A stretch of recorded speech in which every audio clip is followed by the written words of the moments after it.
Which of you are ready to admit to having used marijuana in the past? Senator Kerry, yes or no? Yeah. Yes. Edward? Yes. The audience applauds. And I didn't like it and didn't inhale. I inhaled frequently. That was the point. Everyone laughs. Yet these same politicians oversee a system that does this. Drug raids like this one happen in America more than 100 times every day. I do. Neil Franklin once led such raids. You've locked up hundreds of people for drugs? Absolutely, and have been responsible for thousands being arrested. You felt good about it? Yeah, we really thought these drugs made people evil. But 10 years ago, Franklin decided that drugs, even hard drugs, do much less harm to Americans than the drug war. Drugs can be and are in many cases problematic, but the policies that we have in place to prohibit their use are 10 times more problematic. Conducting drug raids is one thing that changed his mind. On this raid, a SWAT team broke into this family's house, shot their dog. Once inside, they didn't find any drugs. The owner was just charged with possessing drug paraphernalia. We just don't end up with dogs being shot. We end up with kids being shot. We end up with search warrants being served on the wrong home, and innocent people on the other side of the door thinking that they are protecting their home. We should be kicking down more doors. Paul Chabot was a White House drug czar advisor under President Bush and Clinton. They're not kicking the door if somebody's smoking a doobie on their couch. They're kicking the door of somebody who's a violent person with a known history to be dangerous. When they get it right, sometimes they make mistakes, terrorize people. Because that accident happens should not be the reason that we do away with the program. Do away with it, says Franklin. It didn't stop drug use, but it created violence. Tens of thousands of people are dying. Not because they get high on drugs, but because when something's illegal, it's sold on the black market. And that causes crime.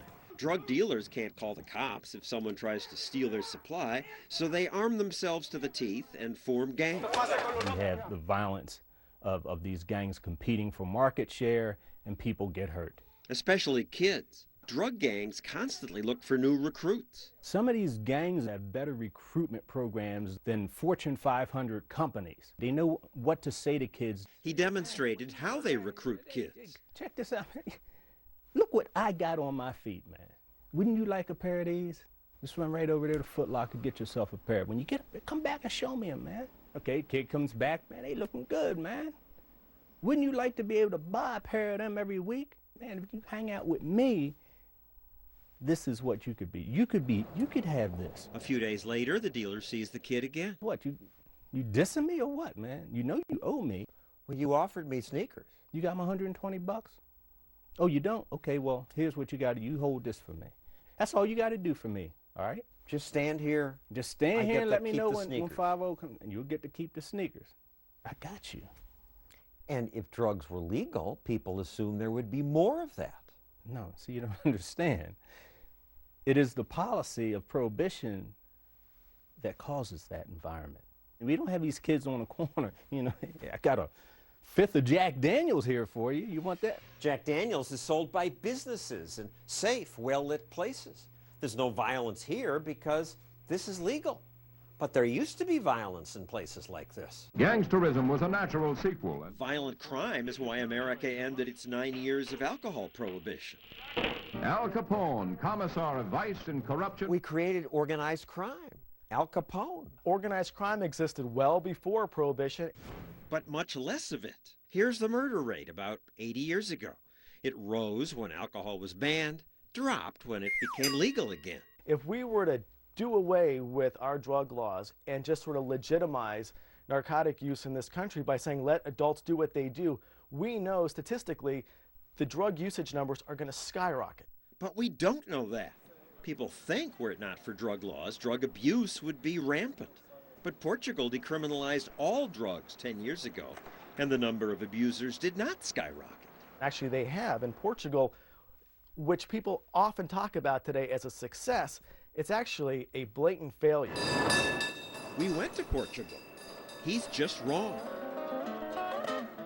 The other huge problem with drug use. This man is Portugal's drug czar. We had around 100,000 people hooked on heroin. 15 years ago, heroin users shot up in the streets and junkies set up tent cities. Then, instead of doing what we've done, they tried something different. They decriminalized every drug. Crack, heroin, you name it. Is legalization. We have the most liberal model in the world. Drug use is treated more like a parking ticket than a crime. People caught with drugs, like this man found with hash, get a slap on the wrist, sometimes a fine. When the law passed, did stoned people run wild in the streets, taking heroin and crack? That's so not true. This woman served in Portugal's parliament. People now take a more responsible attitude towards certain drugs. There's no police after them to choose for them. Despite that freedom, independent studies found that the number of people who say they regularly do drugs stayed about the same. And more importantly, The numbers of addiction itself decreased a lot. we saw this woman openly smoking a joint near some police officers. But we saw more public drinking than drug use. Drug abuse is down, say authorities, and drug crime is down. The police forces were a little bit suspicious. At first, this police inspector had doubts about the law, but now he says it works. The level of conflicts on the street are reduced. Drug-related robberies are reduced. In fact, now the police are not the enemies of the consumers. And teen drug use is down. It brought some peace to these debates.